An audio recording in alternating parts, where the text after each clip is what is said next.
मैं doctor Vinay Singh Yadav, associate professor, राजकीय महाविद्यालय बहरोड अलवर, इस कक्षा में आपका स्वागत करता हूं। और हम पढ़ रहे थे अरस्तु के क्रांति विषयक विचार। अरस्तु ने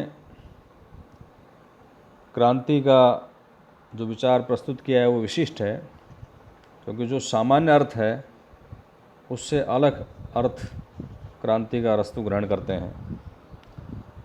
अरस्तु के अनुसार संविधान में, शासन व्यवस्था में, राज्य में होने वाला प्रत्येक परिवर्तन ही क्रांति है। तो उसके उन्होंने कुछ सामान्य कारण बताए जो पिछले कक्षा में हमने पढ़े। आज हम पढ़ेंगे क्रांति के विशेष कारण, पर्टिकुलर काजेज ऑफ रिवोल्यूशन। उसमें कुछ पॉइंट हैं जिन पर हम चर्चा करेंगे, और उनमें पहला है लाभ व सम्मान की इच्छा।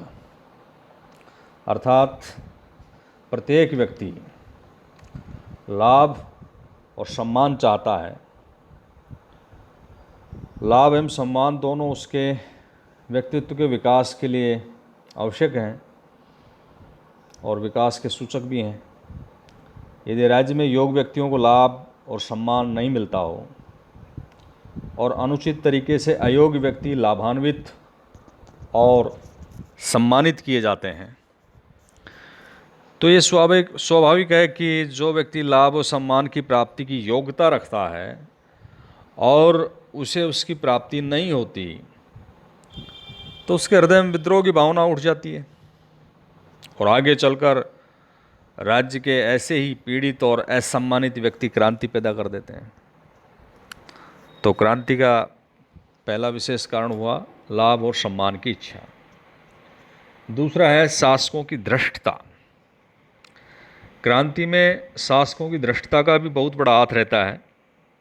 जब शासक एक दूसरे के विरुद्ध षड्यंत्र शुरू कर देते हैं और जनता के हितों की परवाह न करके संविधान का उल्लंघन करते हैं, तो ऐसी स्थिति में राज्य का अस्तित्व और जनता का जीवन दोनों खतरे में पड़ जाते हैं, जिसका परिणाम ये होता है कि जनता कुछ दिनों में ऐसे भ्रष्ट और धूर्त शासक और सरकार के विरुद्ध विद्रोह कर बैठती है।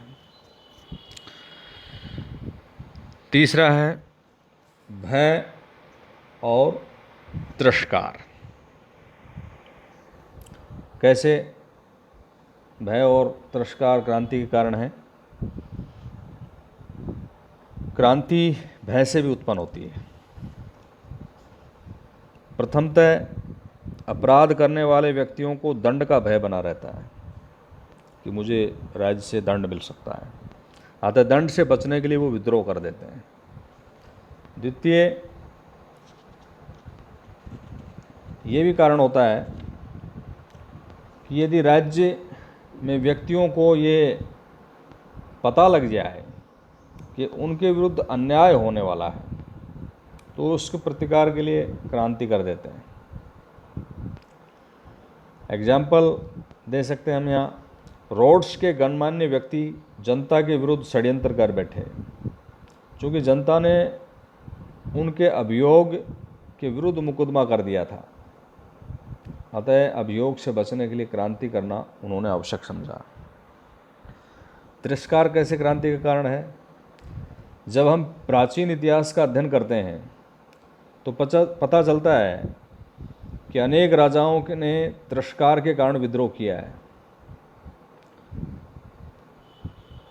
धनिक तंत्र में क्रांति तब होती है जब बहुसंख्यक जनता को तिरस्कार की दृष्टि से देखा जाता है तथा उन्हें अपमानित किया जाता है। इसके साथ ही उन्हें सामाजिक राजनीतिक अधिकारों से वंचित कर दिया जाता है। उसी प्रकार प्रजातंत्र में अव्यवस्था, अराजकता फैलती है, तो धनिक तंत्र में ऐसे शासन के प्रति घृणा पैदा होती है। वे शासकों के प्रति तिरस्कार और घृणा की भावना रखते हैं, जो आगे चलकर क्रांति का रूप ले लेती है। राज्य के किसी वर्ग में असाधारण वृद्धि, ये भी एक क्रांति का विशेष कारण है। शरीर और राज्य में बहुत कुछ समानता है। जब शरीर के सभी अंगों का विकास आनुपातिक रूप से होता है तो देखने में स्वस्थ और सुंदर मालूम पड़ता है। शरीर के हर अंग का एक अपना प्रोपोर्शन होता है, उसी प्रोपोर्शन में वो, उसी अनुपात में वो ठीक लगता है। किंतु अगर शरीर के किसी भी अंग की वृद्धि असाधारण रूप से हुई हो तो उसकी सुंदरता और प्रकृति नष्ट हो जाती है। ऐसे ही राज्य में विभिन्न वर्ग होते हैं। जब तक उनमें संतुलन रहता है तब तक राज्य का शासन ठीक से चलता है, लेकिन जैसे ही राज्य का कोई वर्ग विशेष अधिक शक्तिशाली हो जाता है तो सरकार का रूप परिवर्तित हो जाता है। ये विशेष वर्ग में जो असाधारण वृद्धि है उससे भी क्रांति हो सकती है। चुनाव में षड्यंत्र। चुनाव में काफ़ी षड्यंत्र रचे जाते हैं। अरस्तु के राज्य में भी पदाधिकारियों का चुनाव हुआ करता था और जनता इच्छित व्यक्तियों को चुनती थी, चाहे वे आयोग भी क्यों ना हो। हेराइया में जब चुनाव होता था तो वहाँ पर काफ़ी षड्यंत्र रचा जाता था। इस दोष को दूर करने के लिए वहाँ पर्ची या गुटका प्रणाली अपनाकर चुनाव पद्धति जो थी उसमें परिवर्तन लाया गया। अर्थात जब पर्ची पर चुनाव किया जाने लगा तो आम जनता इसे सहन न कर सकी और आगे चलकर क्रांति हुई। तो ये कुछ क्रांति के विशिष्ट कारण हैं। इसके अलावा कुछ और विशिष्ट कारणों की भी हम बात कर सकते हैं, जैसे विजातीय तत्व।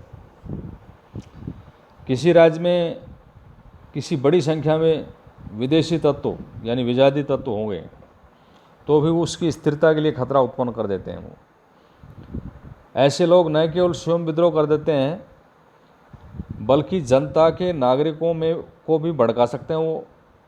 और इसके विरुद्ध चेतावनी देते हुए अरस्तु कहते हैं कि किसी भी राज्य को विदेशियों को किसी बड़ी संख्या में अपने यहाँ पर नहीं आने देना चाहिए। व्यक्तिगत कारण भी होते हैं, कुछ महत्वाकांक्षा या द्वेष भाव। अरस्तु ये भी कहते हैं कभी कभी व्यक्तिगत कारण से भी राज्य क्रांति उत्पन्न कर देते हैं।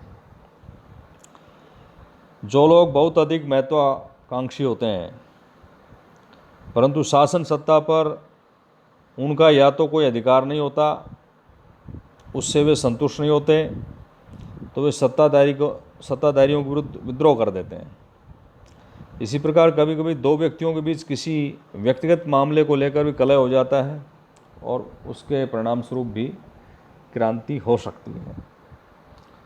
शक्ति का दुरुपयोग भी एक विशिष्ट कारण माना है अरस्तु ने कि जब शासकगण प्रजा जन के ऊपर नृशंसता से शासन करने लगते हैं और अपनी शक्ति का प्रयोग शासितों को दमन और उत्पीड़न के लिए करने लग जाते हैं तो उसके प्रति आक्रोश की भावना उत्पन्न हो जाती है और इससे क्रांति का जन्म हो सकता है। राजशक्ति तो वैसे ही ईर्ष्या का भाव रहता है के प्रति, तो राजशक्ति के प्रति सामान्य रूप से ईर्ष्या का भाव रहता है लोगों को, किंतु यदि उसका दुरुपयोग होने लगे तो फिर वो असहनीय हो जाती है और जनता उसके खिलाफ विद्रोह कर बैठती है। तो ये कुछ विशेष कारण अरस्तु ने क्रांति के बताए हैं।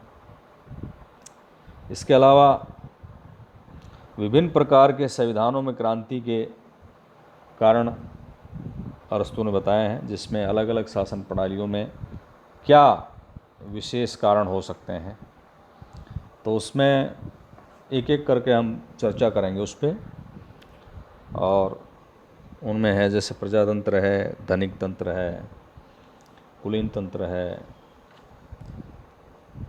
राजतंत्र है। इनमें क्रांतियों के क्या कारण हैं, निरंकुश तंत्र में क्रांति के क्या कारण हैं, तो इन पर चर्चा करेंगे। तो उससे पहले हम प्रजातंत्र की बात करें कि प्रजातंत्र में क्रांति के क्या कारण रहते हैं। तो इसमें प्रजातंत्र जो है उसमें धनिकों के विरुद्ध अत्याचार एक कारण है। प्रजातंत्र में क्रांति का मूल कारण जन आंदोलन का उत्सृंखल व्यवहार होता है। कभी जन आंदोलक व्यक्तिगत रूप से धनिक तंत्र पर लांछन लगाता है, जिसके फलस्वरूप धनिक वर्ग के सभी व्यक्ति एकता के सूत्र में बंधकर और संकट की स्थिति उत्पन्न कर देते हैं। धनिकों पर अधिक कर लगाकर भी उन्हें काफ़ी तंग किया जाता है। तो जन आंदोलक साधारण जनता को भी धनिकों के विरुद्ध भड़का देता है, जिसका परिणाम ये होता है कि राज्य में क्रांति पैदा हो जाती है। एक कारण है प्रजातंत्र के स्वरूप में परिवर्तन। कभी कभी प्रजातंत्र का स्वरूप में परिवर्तन होता है और प्राचीन प्रजातंत्र के विरुद्ध क्रांति की जाती है, जिससे नवीनतम प्रजातंत्र की स्थापना हो। अर्थात प्रजातंत्र को अधिक नवीनतम बनाने के लिए भी परंपरागत प्रजातंत्रीय शासन में क्रांति लाई जाती है। और यूनान के अनेक नगर राज्यों में ऐसी क्रांतियाँ हुई जिनका उद्देश्य था कि प्रजातंत्र में सबको मताधिकार मिले तथा कानून पर आधारित शासन हो। और इसी प्रकार एक कारण है वाग्वीर, जो भाषणवीर हैं, वो जननायक, वो भोली भाली जनता को दिग्भ्रमित करके, उसको भ्रमित करके स्वयं अधिनायक बन बैठता है। अब ये वाग्वीर जो है सच्ची लोकप्रियता प्राप्त करने के लिए पहले तो धनिक वर्ग के विरुद्ध संघर्ष करता है, फिर तानाशाह बन जाता है और लोकतंत्र का जो आवरण है वो उतार फेंकता है। तो ये प्रजातंत्र में कुछ क्रांति के विशेष प्रणाली में विशेष कारण है। इसी प्रकार धनिक तंत्र में क्या विशेष कारण है, तो उसमें है बाह्य कारण। धनिक तंत्र में कुछ व्यक्तियों को ही शासन में भाग लेने का अवसर मिलता है, और जब जनता का अधिक शोषण होता है तो कोई लोकनायक, शासन से वंचित संपत्तिशाली व्यक्ति क्रांति कर बैठता है, और यदि क्रांति सफल होती है तो वह शासन सत्ता अपने हाथों में कर लेता है और इस प्रकार राज्य का संविधान बदल देता है। आंतरिक कारण, धनिक तंत्र में क्रांति आंतरिक कारण से भी होती है। व्यक्तिगत प्रतिस्पर्धा इसमें कुछ प्रमुख होती है, जो किसी व्यक्ति को जन आंदोलक बनने के लिए प्रेरित कर देती है।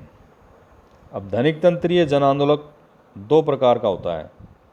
पहला, जन आंदोलक शासकों में ही अधिक लोकप्रिय और शक्तिशाली बनना चाहता है और इसलिए वो क्रांति कर देता है। एथेंस के 30 जो निरंकुश थे उनमें चेरिक्लीज तथा 400 में फ्रीनिकस ऐसे ही जन आंदोलक थे। दूसरा, जिस धनिक तंत्रीय व्यवस्था में शासकों का निर्वाचन साधारण जनता द्वारा होता है, वहाँ शासक जन सहयोग के आधार पर लोकनायक बनने का प्रयत्न करता है और इसके लिए वो क्रांति का रास्ता अपना लेता है। एक है फिजूल खर्ची। धनिक तंत्र में क्रांति फिजूल खर्ची के कारण भी हो जाती है। जब संपत्तिशाली व्यक्ति अपना धन बर्बाद करना शुरू कर देते हैं तो धन प्राप्ति के लिए वे क्रांति कर बैठते हैं। शासक बनने पर वे सरकारी कोष का गबन करते हैं और वे दूसरे व्यक्ति को भी अपने स्वार्थ की पूर्ति हेतु निरंकुश बनने में मदद पहुंचा देते हैं। ऐसे ही एक कारण है सीमित शासन का अधिकार। अरस्तु का यह मानना है कि धनिक तंत्र में भी शासन सत्ता कुछ व्यक्तियों तक सीमित होती है और अन्य व्यक्तियों को शासनाधिकार से वंचित कर दिया जाता है। तो ऐसी स्थिति में भी क्रांति हो जाती है। तो ये धनिक तंत्र में कुछ विशिष्ट कारण हैं। इसके अलावा और क्रांतियों के बारे में हम पढ़ेंगे। धन्यवाद।